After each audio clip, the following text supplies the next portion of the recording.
Sobat Full Tank, selamat Halo. datang kembali di episode terbaru Bincang-Bincang Mobil. Halo Sobat Full Tank. Mobil ini adalah Toyota All New.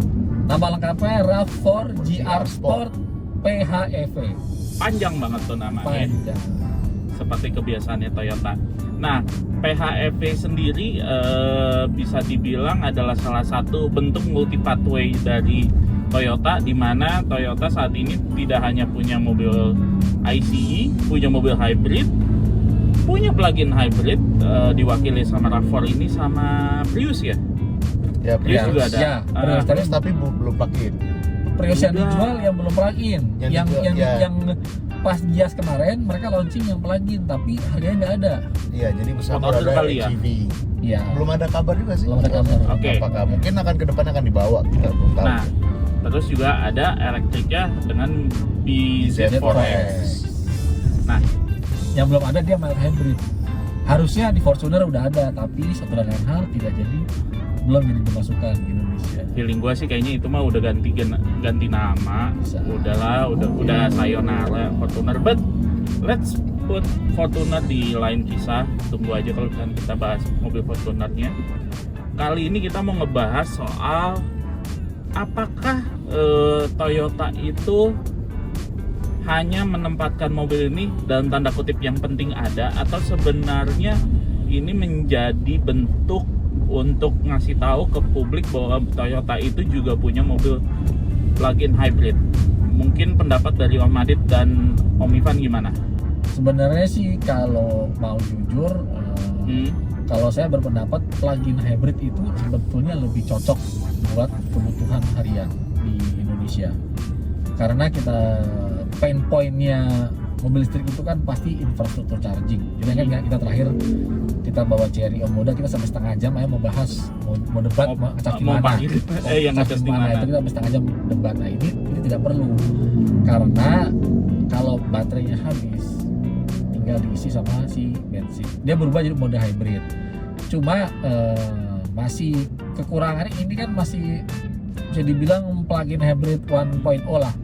Jadi range listriknya klaimnya 80 kilo kalau full tank baterai, tapi pernyataannya mungkin di 50-an ya, karena tadi Dia kemarin baterainya, iya, dia baterainya tuh sekecil itu loh kan? 20 Kalau nggak salah 20 sekecil kilowatt. guling 20 kilowatt. REV. ya tetap gitu.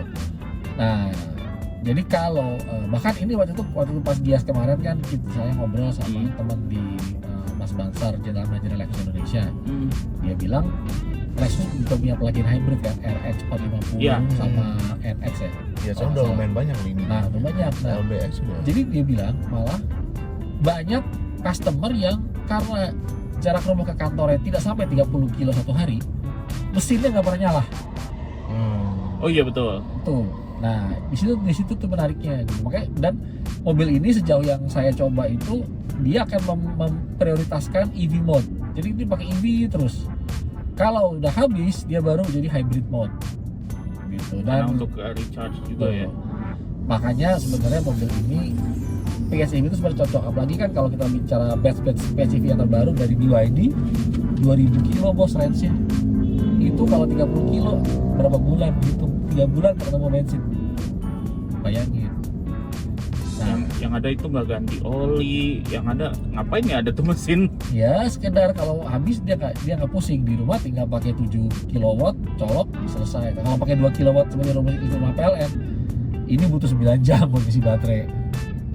Oke, gimana Van? Menurut lo? Sebenarnya sih poinnya nggak beda jauh dari Om Adit itu ya. Kalau di Indonesia mungkin bisa lebih cocok ya. Jadi Om Adit bilang kalau di perkotaan ternyata banyak yang komuternya nggak mungkin lebih dari 50 lah ya.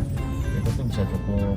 Tapi kalau kita bisa butuh keluar kota, nggak ada masalah. Nggak harus mikir oh nih ntar planning ngecasnya di mana atau harus berhenti dulu. Tinggal ya bisa berfungsi layaknya mobil biasa. Mungkin appeal-nya ada di situ ya. Tapi sebenarnya kalau gitu kenapa nggak kayak apa ya, hybridnya tuh format mungkin gaya-gaya Nissan Serena loh, apa ya gitu. Oh, range E-Power. extender.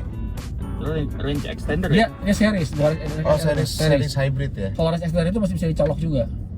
Oh, oke. Iya. Series. Maksudnya kan plug-in hybrid secara konseptual dia masih bisa ngecas, masih bisa isi bensin. Kalaupun misalnya baterainya habis, tinggal dari engine ngecas. Kalau yang si kayak Nissan Serena itu kan memang ya kita cukup isi bensin dia udah Ya, panjang gitu. So kira-kira kalau kita ngomong bedanya Kenapa nggak ya udah series hybrid aja? iya gitu. karena Apa karena peran Toyota nggak punya baterainya. teknologinya? Karena dia punya loh di race Jepang. Hah? Itu sih seperti itu. Iya series. Series saya Toyota punya semua, Merc dia punya, series dia punya, full hybrid biasa dia punya, plug-in dia punya. Mungkin karena di Indonesia tetap dipilih mana yang lebih fit kali ya buat. Yang pasti harga, karena pasti lagi mahal. Ya. Ini kan seperti ada dua ekosistem kan, dua ekosistem Oh, ada engine, ada ekosistem EV dan ekosistem mesin. Kalau hybrid biasa kan sebenarnya ekosistemnya kan bensin kan. Iya. Nah, dia close, elektrikalnya tuh close kan, close loop kan. all ini Toyota yang ada di Indonesia saat ini, kalaupun dipasang plug-in hybrid, better mobil yang mana dan kenapa? Contoh pendapat saya nih, pendapat gue. Yang menarik itu justru adalah Corolla Cross. It has to be plug-in hybrid supaya jadi ada value-nya lebih gitu. Iya. Itu di Corolla Cross. Kalau kejepit tuh, Corolla Cross tuh. Iya, Iya. Corolla tuh Cross tuh kejepit, sayang banget. Jepit Yaris Cross, jepit Innova Zenix. Iya. Innova Zenix gua rasa enggak lah. Enggak. Udah let it dia pakai hybrid lah. hybrid Zenix, udah cukup. Veloz, hybrid cukup. Tapi mungkin Yaris Cross udah perlu Yaris Cross karena mesin mana kan ketat banget di situ.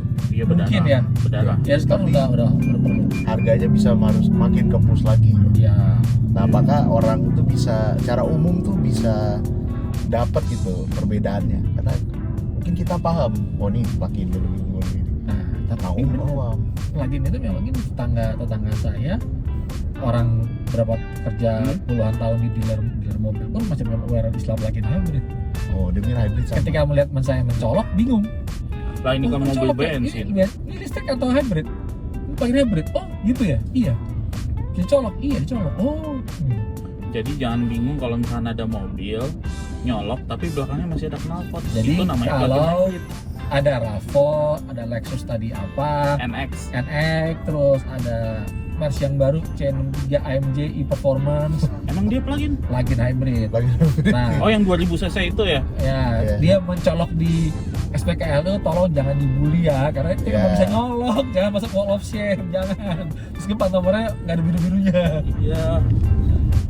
Nah, itu juga tuh jangan sampai karena banyak belum tahu gitu plug-in hybrid itu bisa dicolok. Iya. Gitu masuk colok malah jadi viral. Nanti teman. nanti ini apa-apaan ini parkir di SPKLU. Lah emang bisa buat nyolok. Emang bisa buat dicas, cuman memang colokannya tidak bisa DC charging, cuman AC.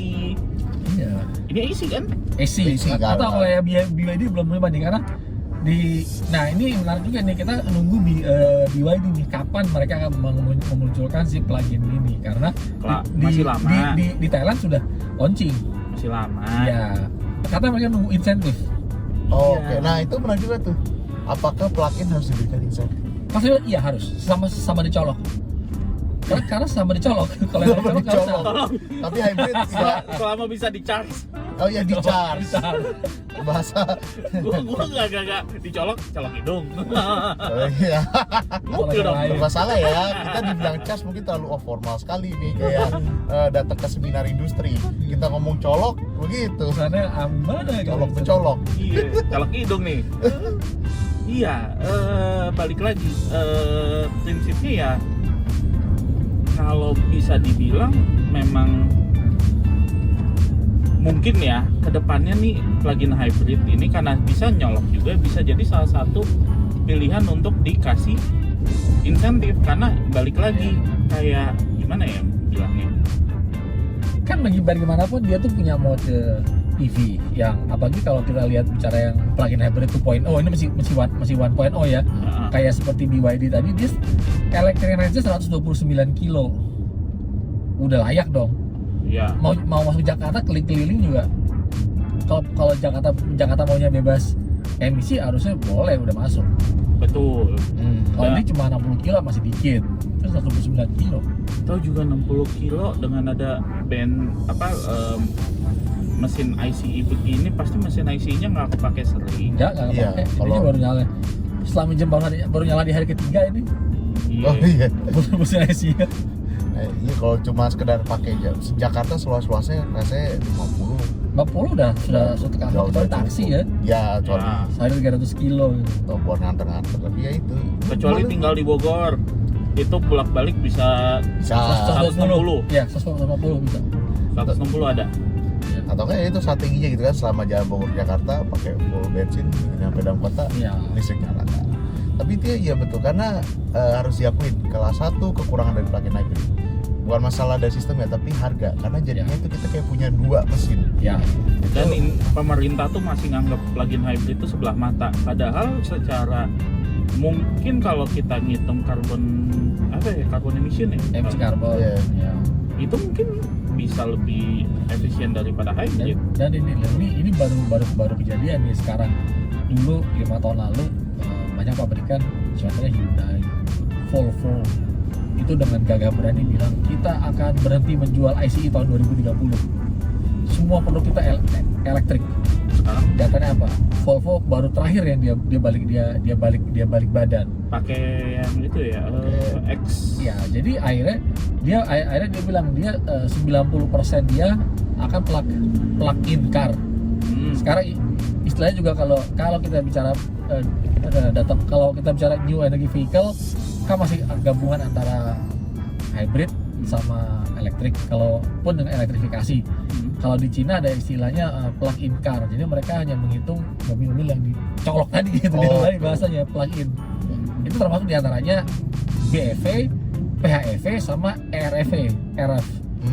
Tadi kemarin kita pernah bahas bedanya apa RF sama PHEV adalah kalau RF mesinnya murni jadi genset, dia hanya menambahin jarak itu, habis jangan nambah jarak. Bedanya sama series, kalau series nggak bisa di charge. Kebayang, extended gak bisa di charge. Series bisa di charge. Enggak, tadi gue dengernya kayak Iya. salah. Series Bisa bisa di charge, di-charge. series bisa di charge. Mirip-mirip begitu. Jadi memang harusnya ini mobil yang paling cocok, tapi memang pasti harganya susah. Tapi nggak tahu nih, karena konon kan Toyota juga akan Masih mengusahakan terus. akan pakai punya BYD karena rumor sudah kencang. Corolla baru itu pakai PHEV-nya BYD yang DMI generasi kelima. Tinggal tapi gimana ya ketika Toyota bakal pakai BYD untuk PHEV-nya, kok kayak sayang. Ya kalau Kenapa tuh? kenapa saya?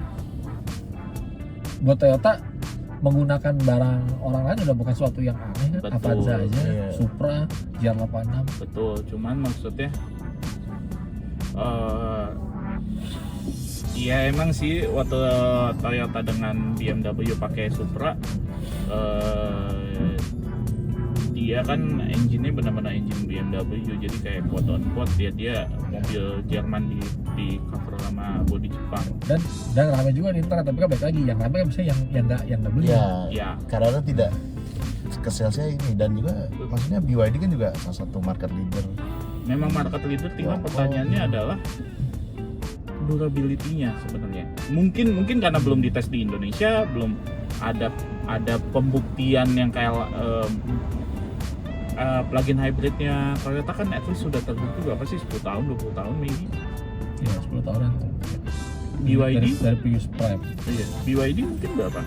Tapi kalau begitu sih BYD sih nggak ini. Kalau saya mobil China itu produk mungkin oke, tapi lebih masih cukup cautious ya, cukup lihat itu dari hal SOP-nya mereka itu dalam handling mulai dari produksi, step-nya itu. Karena ya memang apa ya, orang China itu kan sat kan. Ya cepat. Kalau sat itu kan pasti ada hal yang kadang daripada kita beloknya begini, kita langsung diagonal aja ya. Nah itu tuh Iya. Bisa bagus, tapi ya kadang-kadang mungkin ada yang kelewatan. Iya. Berarti itu kan mungkin hanya waktu yang bisa menjawab ya. Iya pasti. Tapi kalau lihat kan Toyota punya reputasi, pasti mereka juga akan berpikir kita nggak boleh Motor. tidak. Maaf. Iya. Emang bahaya sih tadi dia main kanan tanpa nge-set. Nah, gara-gara itu juga sistemnya Toyota Safety Sense langsung dia automatic braking. 26. Nah ya kembali lagi itu. Tapi kita lihat sebenarnya banyak pabrikan, mungkin sebutnya legacy manufacturer ya. Itu mulai kerjasama dengan pabrikan dari Tiongkok yang kita baru. Iya. Itu Stellantis baru aja ngimpor namanya Leap Ini Motor. motor ya. Jadi itu Gimana? Stellantis ini motor. Leap Motor. Jadi ada perusahaan di China itu bikin EV murah. Oke. Itu sama Stellantis dibawa ke Eropa Iya, Leap motor. dan jual mobil sih kayak city car kecil gitu 15.000 pound. Itu berarti loh 300. Ini 300 ya. Iya. Sekecil ini Itu dong guling. sebingo kali. Oh, seminggu. Seminggu. Jadi nggak yang kecil banget, tapi itu kayak jadi salah satu EV termurah di sana. Ya. Berarti kan ada confidence dan memang kadang-kadang kita harus bicara tidak bisa didikte pemerintah harus zero emission. Karena pasarnya juga betul. Bahkan di Eropa itu kan struggling banget ya karena harga mobil itu jomplang sekali. Ekonomi sana juga lagi banyak resesi. Orang-orangnya tuh ya secara ya kita nggak ada uang untuk beli, jadi kadang-kadang kita harus mendengarkan yang mau pasaran gitu, nggak bisa karena kita tidak sayang terhadap lingkungan ya. Tapi kayak Toyota ini semua dicarikan solusinya, tidak boleh satu magic bullet ya, satu solusi nggak bisa. Oke. Sama kan, Volvo udah bilang, Honda juga udah bilang, Toyota juga udah duluan bilang, pasarnya udah dipasarnya, dan mobil listrik ini pasarnya tuh belum siap, masih terlalu banyak ina-inunya yang Ya, kok begini ya. Bahkan ternyata kan mobil China yang EV yang paling populer lah, kita jangan sebut nama di sini, tapi barusan kemarin mungkin kalau nonton ada video dari channel sebelah, channel tempat lama gue dulu, itu mereka bikin tentang satu pengalaman memiliki satu mobil listrik selama 2 tahun. Ternyata itu yang gue cukup surprise, ada masalah teknis yang steering racknya sudah rusak baru 2 tahun. waduh, Yes, tapi garansi. Oke. Ya kebayang sih kalau nggak garansi, kebayang dong. ya. Steering rack ya, steering rack tuh mobil ke Toyota 7 tahun, 9 tahun belum pernah ada steering rack loh, Toyota 9 tahun. Kecuali mobilnya udah dipakai Soalnya taksi, dipakai buat fully, Grab. Ya, paling atau- enggak 2 tahun 3 tahun kena lah. ya atau ditambang. Tapi gitu. Steering rack makanya, nah itu yang begitu yang karena mobil listrik itu ternyata orang-orang mereka belum tahu kan, ban. Oh Kan iya. ada apa yang bilang tire is the new oil for EV. Oke. Ya. Dia bilang begitu. Itu terus karena mobilnya berat, karena kalau kita lihat mobil listrik yang city car pun bobotnya hampir 1 ton. Kalau kita ingat Avanza generasi 1 itu 1 ton, di bawah 1 ton juga. Jadi mobil rata-rata udah ton 2 ton loh. bayangin dong, mobil sekecil gitu mungkin spek dengan steering rack yang masih steering rack buat city car biasa yang 600 kilo dipaksa membopong 1 ton. Kelar. Mungkin ya logikanya di situ aja. Sekarang juga banyak nih yang BYD Denza yang bisa ngesot. Itu kan makan ban. Ya. Oh, yang Iya loh. Kenapa? ini 360 itu Iya loh. apa dibilangnya kalau Crap-walk. G-Wagon tuh kan Crab walk kepiting. Karena bisa Gini. ya kayak gini kan. Kayak kepiting, kan? gua keingetannya G-turn itu loh, G-turnnya Iya. G-Class. Yang G-Class yang bisa muter sesuai modi. Meskipun udah di harga segitu, berarti ban murah ya, meskipun tapi Nah, itu dia Sobat Full Tank, pembahasan kita soal plug-in hybrid dengan trennya, kira-kira harapan kita untuk teknologi plug-in hybrid di Indonesia ke depannya kayak gimana, produk-produknya seperti apa, dan semoga aja kita berharapnya sih plug-in hybrid itu tidak dianaktirikan nih sama pemerintah, karena mobil ini juga bisa dalam tanda kutip bisa memberikan carbon emission yang kurang lebih bisa lebih rendah daripada hybrid, dan juga bahkan bisa efisien dan membuat dunia lebih hijau. Ya, Nah, jangan mungkin- lupa potensi ekspornya juga ada. Oh, itu dia potensi ekspor bisa. ya, karena bicara nikel ya kan, Iya. kan dia juga pakai baterai kan, jangan fokus Betul. mobil listrik aja. Nah, pokoknya itu dia harapan kita soal plug-in hybrid yang ada di Indonesia. Mungkin itu dulu bahasan dari kita. Jangan lupa bincang-bincang mobil ada di website bincang-bincangmobil.com. Kita juga ada di seluruh sosial media, ada di bawah ini. Oh ya, saya suka motong-motong. Lanjut. Nah, jangan lupa kita juga ada di Dailymotion, ada di Pro TV-nya Pro Media Teknologi Indonesia. Dan Hafiz pamit, Almadit pamit, Ivan pamit. Kita bertiga pamit, sampai jumpa di episode berikutnya. Dadah.